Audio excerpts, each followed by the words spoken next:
में भी Omicron virus दाखिल हो गया है।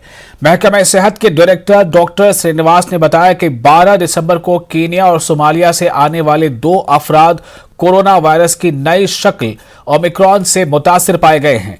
दोनों मुतासिरीन का Telangana Institute of Medical Sciences Gachibowli Hyderabad में इलाज किया जा रहा है। श्रीनिवास राव ने वजाहत की कि ओमिक्रॉन से मुतासिर होने वाले दोनों का ताल्लुक इंडिया से नहीं है। मुतासिरीन में 23 साल सोमालिया का नौजवान और 24 साल कीनिया की खातून शामिल हैं, जो मेहदीपट्टनम और टोली चौकी में क़याम पजीर हैं। इनके घर वालों का भी RT-PCR टेस्ट किया गया, लेकिन कोई भी मुतासिर नहीं है। इन्होंने अवाम से समाजी फासला बरकरार रखने और मास्क का इस्तेमाल करने पर जोर दिया है। One boy, 7 years old boy, went to West Bengal along with his family. International. They are not. The boy has not entered into Telangana state. Following the protocols for the at-risk countries, the same protocols has to be applicable to all other non-risk countries also. This we need to understand, because whatever the 2 positive cases, 3 positive cases we got, these 3 cases are from the non-risk countries. Okay, we have to treat all the international passengers, those who are coming from outside, has to be undergo the RT-PCR mandatory test. When they found positive, they have to send to the genome sequencing. It's not only for 10 countries we are following this procedure, and the rest of the countries. Okay, Government of India will be having their own mechanism to identify these countries. But our perception from the public health perspective is, for health related thing, the law or the guidelines should be the same for all the international travels. Government has taken all measures. After the last episode of the outbreak, now there are no single outbreak for the last few days. Okay, so we need not to worry. We request the parents to send their kids to the schools safely. You have said But definitely there will be a surge in the month of Jan and February, end of Jan and February.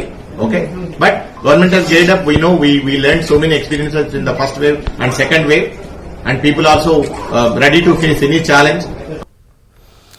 और जैसी की खबरें हैं उसके मुताबिक Omicron से मुतासर Somalia के शख्स को हैदराबाद सिटी पुलिस ने अपने कब्जे में लेकर हॉस्पिटल मुंतकिल किया। अब्दुल्ला अहमद को मुंतकिल किया गया। अब्दुल्ला अहमद नूर नामी शख्स को सिटी पुलिस ने पैरामाउंट कॉलोनी टोली चौकी से पकड़कर टेम्स मुंतकिल कर दिया और वो 12 दिसंबर को शारजा से हैदराबाद पहुंचा था। इस शख्स का टेस्ट किया गया और पॉजिटिव रिपोर्ट आई। पहले वो लापता बताया गया था।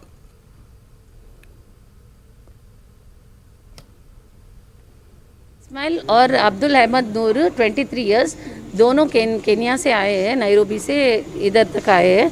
वो लोगों को संडे टेस्ट लिया गया है। कल रात में पता चला कि वो लोगों को ओमिक्रॉन पॉजिटिव है, तो वो दोनों को पॉजिटिव है, तो दोनों को अभी टिम्स हॉस्पिटल में भेजा है।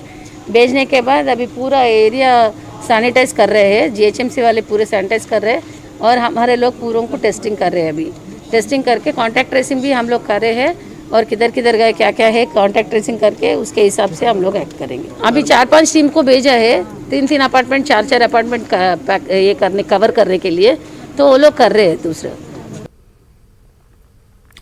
लखीमपुर में किसानों को कार के जरिए रौंदने के मामले पर SIT ने रिपोर्ट पेश की है, जिसमें मरकजी वजीर ममलकत बराए दाखिला अजय मिश्रा के बेटे आशीष मिश्रा समेत 14 अफराद पर कत्ल का मुकदमा होगा।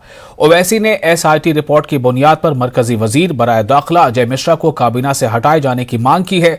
उन्होंने कहा कि अजय मिश्रा काबीना में रहने तक इंसाफ मुमकिन नहीं। पहले दिन से हम ये कह रहे थे कि प्री प्लान्ड है, कॉन्स्पिरेसी हुई है, प्रीमेडिटेटेड मर्डर है ये, और उनका कत्ल कर दिया गया। और SIT जो बना वो भी सुप्रीम कोर्ट ने उसको सोमोटो लिया, वरना तो मोदी और योगी सरकार उसको बचा लेती। अब जब इन SIT के इन्वेस्टिगेटिंग ऑफिसर ने रिपोर्ट दी है, तो कॉन्स्टिट्यूशनल मोरालिटी इस बात का मुतालबा करती है मोदी सरकार से कि नरेंद्र मोदी उसको अपने मिनिस्टरशिप से हटाएं, इंसाफ को कामयाब करें, वरना वो मिनिस्टर रहेगा और बेटे पर 5 लोगों का कत्ल का इल्जाम, गाड़ी आपकी, आपके घर में साजिश होती है, तो मिनिस्टर कैसे रहेगा वो? तो उनको उस मिनिस्टर को फौरन बर्खास्त करना चाहिए। और मुझे यकीन है कि देश के प्रधानमंत्री नरेंद्र मोदी उनको नहीं हटाएंगे, क्योंकि उस मिनिस्टर के अपर कास्ट के वोट उनको चाहिए चुनाव में, इसलिए उनको रखेंगे और होगा ये कि इंसाफ का कत्ल हो जाएगा दोबारा। सवाल ये है कि एक मंत्री जिसके बेटे के ऊपर 5 लोगों के कत्ल का इल्जाम है, गाड़ी मंत्री जी की है, तो कैसे मंत्री पद पर रहेंगे वो? उनको हटाना चाहिए प्रधानमंत्री को। इसको चुनाव से क्यों देख रहे हैं? मगर प्रधानमंत्री उसको चुनाव से देख रहे हैं क्योंकि जिस कास्ट से उनका ताल्लुक है वह अपर कास्ट है, तो इसलिए उस कास्ट के वोट को हासिल करने के लिए प्रधानमंत्री उनको मंत्री पद पर रखेंगे। ये बहुत गलत बात है और इससे इंसाफ की नाकामी होगी, इंसाफ का कत्ल होगा। अगर कोई सरकार मोरालिटी पर और इंसाफ पर भरोसा रखती है तो उनको लेना चाहिए था, मगर अब तक नहीं लिया, तो मुझे यकीन है कि नरेंद्र मोदी की सरकार उनको नहीं हटाएगी। और आगे बढ़ते हैं। MSIAS और एकेडमी के एंट्रेंस इम्तहान और इसके बाद मुनक़दा इंटरव्यू के बाद नताइज का ऐलान कर दिया गया है। MS के मैनेजिंग डायरेक्टर अनवर अहमद और सीनियर डायरेक्टर मुअज़्ज़म हुसैन ने नताइज जारी किए। उन्होंने मुंतखब 33 लड़के और 10 लड़कियों की फहरिस्त जारी की। मुंतखब लड़कों को MSIAS एकेडमी में खाने और रिहाइश की सहूलत फराहम होगी, जबकि लड़कियों के लिए सिर्फ डे स्कॉलर की सहूलत होगी। मुंतखब तलबा व तालिबात को UPSC सिविल सर्विसेज कोचिंग के लिए बेहतरीन तालीमी माहौल, AC क्लासरूम और माहिरीन के साथ तदरीस का मौका फराहम किया जाएगा। लड़के और लड़कियों के लिए अलहदा कैंपस का एहतमाम किया जा रहा है। अनवर अहमद ने कहा कि मुंतखब तलबा की फहरिस्त MS एजुकेशन एकेडमी की वेबसाइट पर दस्तयाब होगी। मुंतखब तलबा और तालिबात से 20 से 27 दिसंबर के दरमियान MS एजुकेशन एकेडमी के कैंपस हैदराबाद से रुजू होंगे की ख्वाहिश की गई है।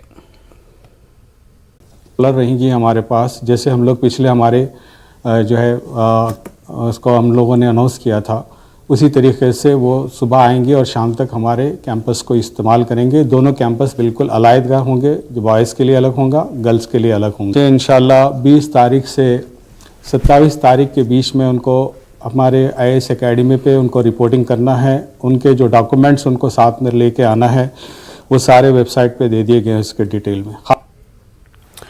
तेलंगाना कानून साज कौंसिल में TRS के तमाम 12 उम्मीदवार कामयाब होने पर अक़लियती लीडरों ने जश्न मनाया और मिठाई तकसीम की, एक दूसरे को मुबारकबाद पेश की। तेलंगाना वक्फ बोर्ड के सदरनशीं मोहम्मद सलीम, बोर्ड के रुकन वहीद अहमद ने वज़ीर आला KCR को मुबारकबाद पेश की।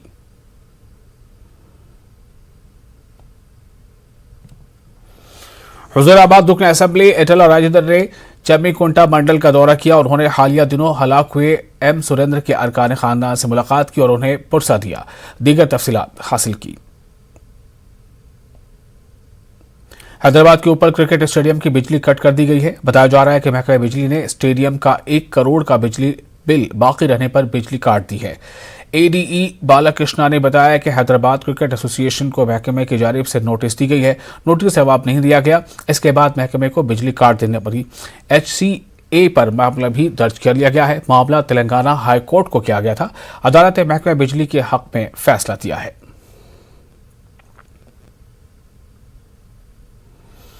तेलंगाना एंटी करप्शन ब्यूरो के अहदेदारों ने एक साबिक DSP के खिलाफ आमदनी से जायद दौलत रखने के इल्जाम में मुकदमा दर्ज कर लिया है। जगन नामे साबिक DSP ने Hyderabad metro development authority vigilance unit में खिदमत अंजाम दी थी। ACB हुकाम ने DSP जगन के घर के अलावा इनके रिश्तेदारों और दोस्तों के घरों की भी तलाशी ली। हैदराबाद के हबशीगुड़ा में इनकी रिहाइशगाह के अलावा 10 इलाकों की तलाशी ली गई। जगन पर बड़े पैमाने पर बदउनवानी का इल्जाम है। हाल ही में इनके खिलाफ यह इल्जाम लगा था कि HMDA से मुतालिक एक खुले प्लॉट के सिलसिले में कोटेश्वर राव नामी शख्स से 4 लाख रुपए लिए थे। इसके साथ ही ACB के अहदेदारों ने इनके हर घर की तलाशी ली और 1 किलो सोना और कीमती दस्तावेजात जब्त कर लिए। और फिलहाल एक छोटा सा ब्रेक के बाद खबरें आंध्र प्रदेश की।